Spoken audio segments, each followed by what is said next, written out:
Are you wondering what it takes to become a real estate agent in Tennessee in 2020? That's what this video is all about, so stay tuned.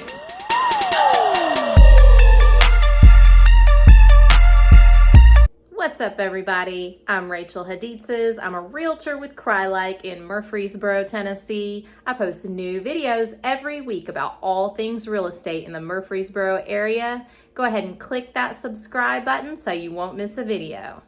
All right, so today I've got 5 things you want to do to become a real estate agent in Tennessee in 2020. The first thing you want to do is determine if this is the right career for you. Real estate has a lot of ups and downs, so it's really important to know exactly what you're getting into. I'd say watching this video right now is you doing your due diligence, as we say in real estate, so good for you.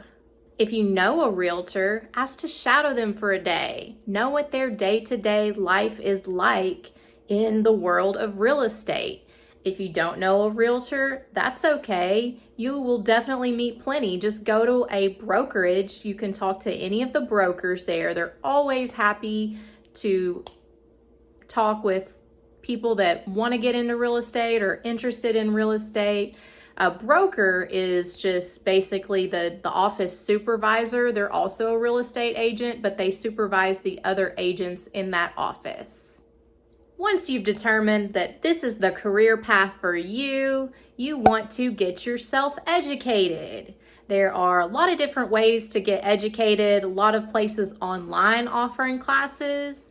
Or likewise, you can go to an on-site classroom. A lot of people want that on-site classroom because it gives them a sense of accountability. They get that support from the teacher directly.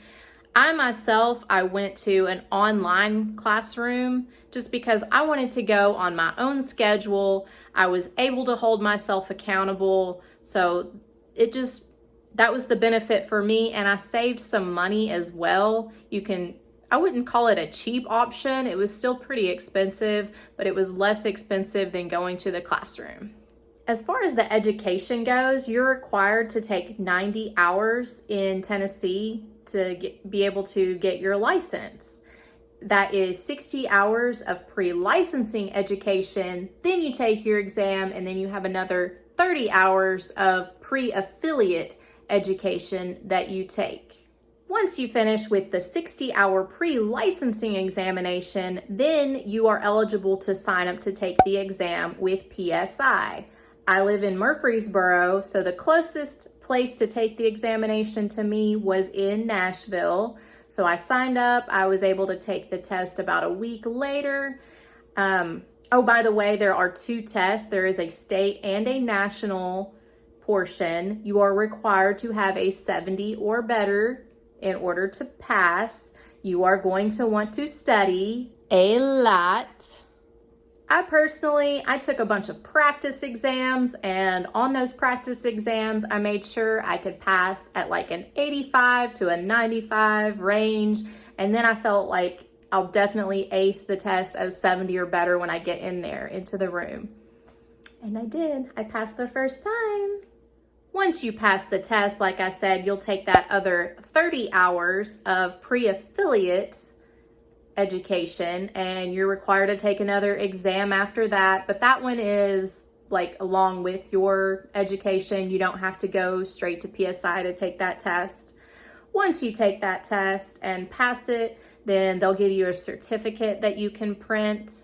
And that leads me to the 5th thing that you're going to do. You're going to get all your paperwork together and submit it to the Tennessee Real Estate Commission, or TREC as we call it, and they are the ones that actually give you your license. So all the paperwork that you're going to need your certificates that you completed your 90 hours of education. You're going to need the papers where you signed your state and your national exams. You're also going to need proof that you went and got yourself fingerprinted. You're going to need your high school transcripts.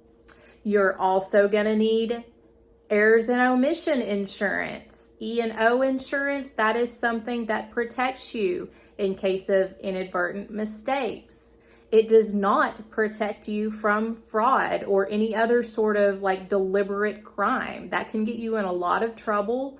Not only are you going to be in trouble with the law, you could potentially lose your license just depending on the circumstances.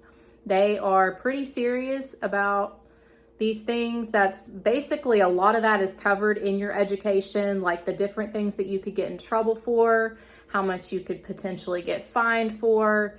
It's something important that you all need to know. It just kind of lights a fire under your ass so that you stay out of trouble, basically. One follow-up to that, if you have committed a crime in the last decade, you're required to submit documentation on that. It's not a complete, like, no, you're not going to get a license, but they do want to know about it. If you're unsure whether the crime that you committed is something that will allow you to get licensed, just send the Tennessee Real Estate Commission an email before you do any sort of education or shell out any kind of dollars or your time on education for any of this stuff, because what if you can't get licensed in the end? That would suck.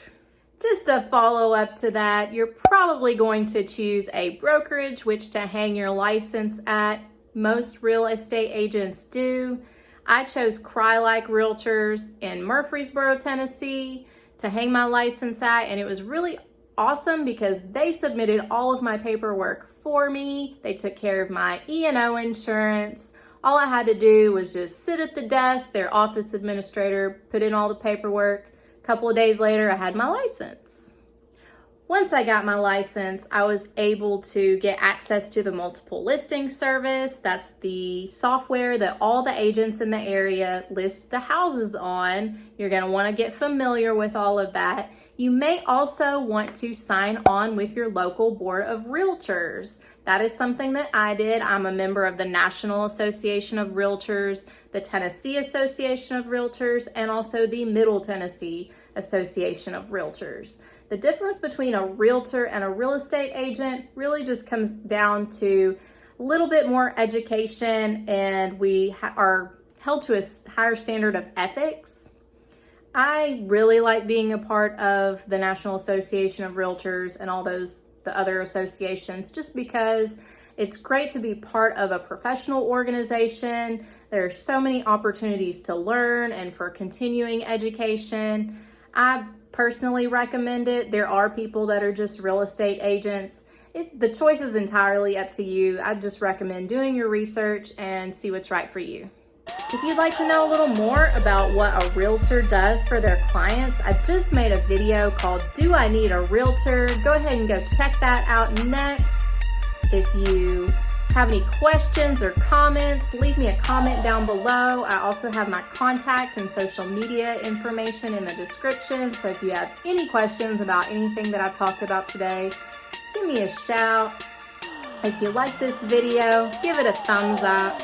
Go ahead and subscribe to my channel and hit the notification bell so you don't miss a single video. I actually have a lot of great content that's going to be coming out in the next few weeks. Well, thanks for watching, and I will see you next time.